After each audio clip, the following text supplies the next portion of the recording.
నమస్కారం. మాఘ పురాణం 4గో రోజు పారాయణలోకి వచ్చాం. వశిష్ఠ మహర్షి, దిలీప మహారాజు మాట్లాడుకుంటున్నారు. పులిముఖంతో ఉన్నటువంటి గంధర్వుడి దివ్య చరిత్ర, అతని సమస్య, అతనికి ఎట్లా సమాధాన పడ్డాడు, ఏ రకంగా మాఘమాసంలో చేసినటువంటి నదీ స్నానం అతనికి పూర్వ ముఖాన్ని కలిగించింది, ఎట్లా శాప విముక్తి కాదు అతనికి, ఏదో పరిస్థితి, ఆ పరిస్థితి ఏ రకంగా మారింది భృగు మహర్షి దయ వల్ల, అదంతా వివరంగా వశిష్ఠ మహర్షి దిలీప మహారాజుకు తెలియజేశారు. 2 తెలుగు రాష్ట్రాలలో మొట్టమొదటి factory outlet jewellery shop Mukunda jewelleries. ఆ తర్వాత ఇంకా చెప్తున్నారు, ఇంకొక కథ చెప్పబోతున్నారు అనమాట. పూర్వము కుత్సుడు అనే పేరున్నటువంటి ఒక సద్బ్రాహ్మణుడు ఉండేవాడు. ఇతను కర్దమ మహర్షి యొక్క కుమార్తెని వివాహం చేసుకున్నాడు. కాలక్రమేణా వారికి ఒక కుమారుడు కూడా కలిగాడు. ఈ కుత్సుడు అనే ఆయన కుమారుడు కాబట్టి అతనిని కౌత్సుడు అనేవారట. కుత్సుని యొక్క కుమారుడు కౌత్సుడు. ఇతనికి 5వ ఏడు రాగానే ఉపనయనం చేశారు. 5-6 ఏళ్ళు అంటే 5వ ఏడు అని పురాణాల్లో రాస్తారు. గర్భాష్టమం అని చెప్తాం కదా మనం. 7.5 సంవత్సరాలు, 7 అట్లా వచ్చాక 8వ ఏడు నిండే లోపల చేసేస్తారనమాట. అయితే ఉపనయనం చేశారు. ఈ బాలుడు దినదిన ప్రవర్ధమానుడిగా పెరగటం మొదలుపెట్టాడు. చదువుకుంటున్నాడు. పెద్దల్ని గౌరవించడం, మర్యాద, మన్నన, విద్యాభ్యాసం పట్ల అమిత శ్రద్ధ, నీతి నియమాలు, శమధమాదులు పాటించటము, దైవభక్తి మొదలైన సుగుణాలు కలిగి దైవ కార్యాలు నెరవేరుస్తూ నిదానంగా పెద్దవాడయ్యాడు. సకల శాస్త్ర పారంగతుడు కూడా అయ్యాడు. కొంతకాలానికి బ్రాహ్మణుడికి, కుర్రవాడికి యుక్త వయస్సు వచ్చింది. ఈ యుక్త వయసు వచ్చి కొంచెం పెద్దవాడయ్యేసరికల్లా పిల్లవాడికి దేశాటనకి వెళ్ళాలని కోరిక కలిగిందట. నేను ప్రపంచం అంతా చూడదలుచుకున్నాను అని చెప్తాడు. అయితే ఈ దేశాటన చేయటమే కాదండి, మనం రాముడి సంగతి కూడా, మన రాముల వారి సంగతి కూడా, వాళ్ళు తీర్థయాత్ర చేసి వచ్చారని అలాంటి కథలు చెప్తారు. మనం రామాయణంలో కనపడదు కానీ విడిగా కొన్ని కథల్లో చెప్తూ ఉంటారు. ఎవరైనా కొంత యుక్త వయసు వచ్చాక ప్రపంచం చూడాలి ప్రతి వాళ్ళు. అయితే ఈ దేశాటనకు పోవాలనే కోరిక కలిగి ఈ అబ్బాయి ఏం చేశాడు, యువకుడైన ఈ కౌత్సుడు దేశాటనకి, తద్వారా ఆ దేశాటనలో భాగంగా తీర్థయాత్రలకి బయలుదేరాడు.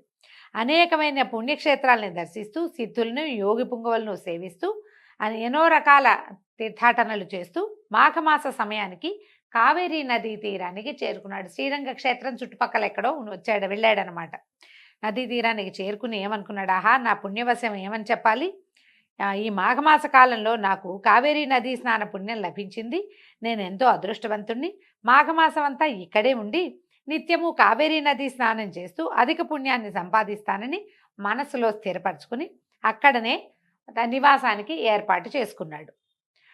నిత్యము విష్ణు పూజలు చేస్తూ భగవద్భక్తితోటి కాలం గడపటం మొదలుపెట్టాడు. రోజు పొద్దున్నే స్నానం చేసేవాడు. ఉదయకాలము త్రికాల సంధ్యావందనాదులు చేసేవాళ్ళు. అప్పట్లో త్రికాల సంధ్యావందనం అంటే ఉదయం పొద్దున్నే వెళ్ళడము, సూర్యుడికి అర్ఘ్యం ఇచ్చి సంధ్యావందనం చేసుకోవటం, మధ్యాహ్నం మళ్ళీ దిగటం, నదిలో స్నానం చేసో చేయకుండానో, స్నానం కూడా మధ్యాహ్నాలు స్నానం చేసేవాళ్ళు అవునో కాదో ఎక్కడా చెప్పబడదండి, కానీ త్రికాల సంధ్యావందనం అని మాత్రం చెప్తుంటారు ఖచ్చితంగా. మళ్ళీ ఒకసారి సూర్యుడికి అర్ఘ్యం ఇవ్వటం, సంధ్యావందనం చేసుకోవటం, సాయంకాలం మళ్ళీ సాయం సంధ్యాం ఉపాశిష్యే అని చక్కగా మంత్రంలో కూడా చెప్తారు.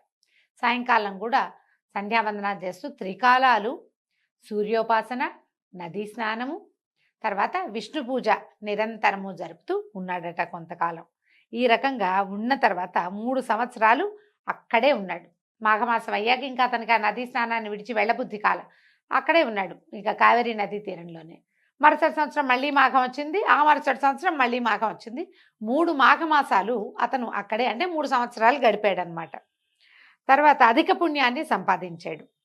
పిమ్మట సమస్త కోరికలను నెరవేర్చుకోవడానికి అక్కడే ఉన్నటువంటి సమీపంలో ఉన్న ఒక పర్వతం మీద ఘోరంగా తపస్సు చేయటం మొదలుపెట్టాడు. ఈ 3 సంవత్సరాలు ఇక్కడ ఉండేసరికల్లా ఇతనికి పెద్దగా సంసార తాపత్రయం లేక భగవంతుణ్ణి దర్శించాలని ముక్తి మార్గాన్ని అన్వేషిస్తూ తపస్సాధనకి పూనుకున్నాడు. తపస్సు చేయగా కొంతకాలానికి ఎట్లా చేశాడు ఈయన తపస్సు, తదేక దీక్షతోనూ అధిక నిష్ఠతోనూ నిర్మల మనసుతోనూ ఘోర తపస్సు చేస్తున్నటువంటి ఈ విప్రకుమారుడికి అనతి కాలంలోనే, అంటే చాలా కాలం గడవక ముందే విష్ణుమూర్తి శ్రీమన్నారాయణ స్వరూపంలో ప్రత్యక్షమయ్యాడు. వత్సాలేమో నీ భక్తికి మెచ్చితిని, నీకేం వరం కావాలో కోరుకోమని భగవంతుడు సెలవిచ్చాడు.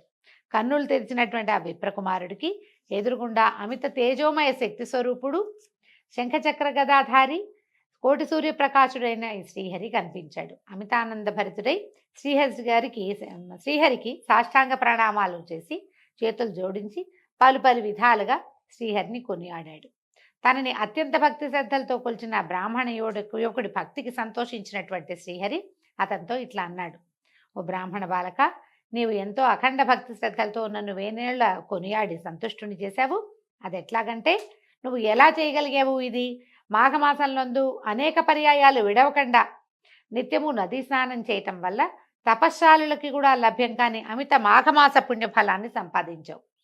మాఘమాస నదీ స్నాన ప్రభావం వల్ల నాకు నీపై ఎనలేని ప్రేమానురాగాలు కలిగాయి. కాబట్టి ఓ విప్రుడా, నీకేం కావాలో కోరుకో, నీ అభీష్టం నెరవేరుగాక అని భగవంతుడు పరిపరి విధాలుగా అతన్ని దీవించాడు. శ్రీమన్నారాయణే సాక్షాత్తు ప్రత్యక్షమై ఇట్లా పలికిన మాటలకి విప్రబాలుడు ఎంతో సంతోషించి, ప్రభు జగద్రక్షక శ్రీమన్నారాయణ, ఆపద్బాంధవ అనాథరక్షక సర్వాంతర్యామి శ్రీహరి, నమోస్తు నమోస్తు అని పదే పదే నమస్కారాలు చేసి, నీ దివ్యమంగళ విగ్రహం చూసినంతనే నా జన్మ తరించిపోయింది తండ్రి. నీ దర్శన భాగ్యం తప్ప నాకు ఇంకే కోరికలు లేవు. భగవంతుడు ప్రత్యక్షమై ఏం కావాలి అని కోరుకుంటే, ఏం కోరుకోరా నాయన నీ ఇష్టం అంటే ఏం చేస్తాం మనం? నిన్ను చూసాను చాలంటారా? సామాన్య మానవులైతే అట్లా అనలేకపోతారు. బోల్డ్ అంతా ఏకరువు పెడతామండి. మనం గుడికి వెళ్ళే లిస్టు చదువుతాం, ఒక అష్టోత్తరం చేయించి ఒక లిస్టు చదువుతాం, ఒక సహస్రనామం చేయించి ఒక లిస్టు ఉంటుంది, కుంకుమార్చన చేయించామంటే ఇంకా పెద్ద లిస్టు, అర్చన అనగానే మొత్తం మన ఇంట్లో ఉన్న పసిపిల్ల బాలాది పేర్లు చెప్పేస్తాం మనం. నిజానికి దేవాలయంలో కుటుంబ పెద్ద అతని యొక్క గోత్రము చెప్తే సహకుటుంబాన క్షేమస్థైర్య ధైర్య విజయాభయ ఆయురారోగ్య ఐశ్వర్యాభివృద్ధ్యర్థం అని చెప్తారు. ఆయన తాలూకు సమూహం అందరికీ లభిస్తుంది. కానీ మనం ఊరుకోమట్ల, పేరు పేరున ఎక్కడ ఏ పేరు మిస్ అయిపోతుందోనని దేవాలయంలో చంటి బిడ్డల పేర్లు కూడా చెప్తాం కదా. భగవంతుడు ప్రత్యక్షమైతే ఊరుకుంటామా మనం? కానీ ఈయన ఊరుకున్నాడు. ఈయన ఏమంటున్నాడంటే, అయ్యా, నీ దివ్యమంగళ విగ్రహాన్ని చూసినంతనే నా జన్మ తరించిపోయింది తండ్రి. నీ దర్శన భాగ్యం తప్ప నాకు ఇంకా ఏ కోరికలు లేవు. ఏ భగవంతుణ్ణి కన్నులారా దర్శించి తరించుదామని ప్రజలంతా భావిస్తారో నాకది మాఘమాస నదీ స్నాన మహిమ వల్ల లభించింది. వేల కొలది సంవత్సరాలు నీ దర్శన భాగ్యం కోసం ఘోర తపస్సు చేసినా లభించనిది కేవలము మాఘస్నానం వల్లే నాకు ఇది సిద్ధించింది. నీ దర్శన భాగ్యం ఇప్పించి నన్ను ధన్యుని చేశావు. నిన్ను చూడటం తప్ప నాకు ఇంకేవీ కోరికలు లేవు. ఈయన చెప్తున్న పాయింట్ ఏంటండి? మాఘ నదీ స్నానం చేయటం వల్ల భగవద్ దర్శనం లభిస్తుంది. అంటే చాలా శ్రమ పడితే కానీ దొరకని భాగ్యం ఏదైనా త్వరగా మనకి సిద్ధిస్తుంది. సో ఇప్పుడు దీనికోసమైనా మనం మాఘ స్నానం చేయొచ్చు. ఆరోగ్యం ఎలాగూ వస్తుంది. మనకి ఏదైనా ఒక ప్రత్యేకమైన కోరికలు ఉంటే అవి సిద్ధిస్తాయి. దీనివల్ల భగవద్ దర్శనం లభిస్తుందని చెప్తున్నారు. నిన్ను చూడ్డం తప్పిస్తే నాకు ఇంకా ఏ కోరిక లేదు. కానీ నీ యొక్క ఈ దివ్యమంగళ స్వరూపము ఇక్కడ సర్వకాలములందు భక్తజనులకు లభ్యమయ్యేలాగా చేయమని కోరుతున్నాను అని పదే పదే ప్రార్థించాడట భగవంతుడిని. ఆ తర్వాత ఆ కొండ మీద ఎక్కడ కావేరీ నదీ తీర ప్రాంతంలోనే భగవంతుడు కొలువై ఉన్నాడని. కావేరీ నదీ తీర ప్రాంతం అంటే మనం శ్రీరంగం అని అలాంటిది చెప్పుకోవచ్చు. అంటే అక్కడ చాలా రంగక్షేత్రాలు ఉన్నాయి. శ్రీరంగం ఈ మన కావేరీ చుట్టుపక్కల కావేరీ పరివాహక ప్రాంతాల్లో ఎన్నో విష్ణువాలయాలు ఉన్నాయి. వాట్లల్లో ఒక ఆలయం ఇది అయి ఉండొచ్చండి. పురాణంలో ఫలానా ఆలయము ఇది అని గుర్తుగా అయితే చెప్పలేదండి, కానీ ఉండుంటుంది బహుశా. ఇక్కడే ఉండు, నిన్ను నేను ఎలా ప్రత్యక్షం చేసుకున్నానో ఆ స్వరూపాన్ని ప్రజలందరూ చూసేలాగా. ఒకడు మాఘస్నానం నిత్యము చేయటం వల్ల అతడికి లభించిన అవకాశం వల్ల మనం ఇవాళ ఈ భగవంతుడిని చూడగలుగుతున్నాము అనే జ్ఞప్తితోటి ప్రజలు ఏం చేస్తారు? వాళ్ళు కూడా మాఘస్నానం చేస్తారు. ప్రపంచంలో ఉన్న ప్రతివాడికి, భూమి మీద పుట్టిన ప్రతి మానవుడికి కూడా మాఘస్నాన ఫలితం లభించాలి. మాఘమాస మహాత్మ్యాన్ని వాళ్ళు తెలుసుకోవాలని అత్యంత పరమ ప్రీతితోటి ఈ కౌత్సుడనే బ్రాహ్మణ యువకుడు భగవంతుణ్ణి కోరుకున్నాడు. ఈ విష్ణుమూర్తి కూడా అలాగేనని ఒప్పుకొని అక్కడే ఒక ఆ స్థలంలోనే భక్తకోటికి అందుబాటులో ఒక పెద్ద దివ్యమైన దేవాలయంలో వెలిసి ఉన్నాడట. అక్కడే ఉండిపోయాడు. భక్తుడైన ఆ విప్రకుమారుడు సంతోషించి మరొక్క మారు మనపూర్వకంగా శ్రీహరికి నమస్కరించి తన తల్లిదండ్రులను చూచుటకై తన గ్రామానికి బయలుదేరాడు. ఎంతకాలమో అయింది అతను యాత్రలకు బయలుదేరాడు. 2-3 ఏళ్ళు గడిచిపోయి ఉంటాయి. ఆ తర్వాత 3 ఏళ్ళు ఖచ్చితంగా ఆ కావేరీ నదీ తీరంలో ఉన్నాడన్నాడు. అది ఇంకో 3, ఆ 3 ఈ 3 6. అక్కడి నుంచి తపస్సు అనతి కాలం నుండి ఎంతకాలం తపస్సు చేశాడు. కానీ యువకుడుగా ఉండగానే తన ఇంటిని చేరాడు. 10 సంవత్సరాలైనా అయ్యింది అనుకోండి. బహుకాలం తర్వాత ఇంటికి తెంచినటువంటి కుమారుని చూసి వృద్ధ బ్రాహ్మణ దంపతులు ఎంతో సంతోషించారట. దీంతో ఈరోజు పారాయణ పూర్తయిందండి. రేపు ఉదయం 5వ రోజు పారాయణలో మళ్ళీ కలుసుకుందాం. నమస్కారం.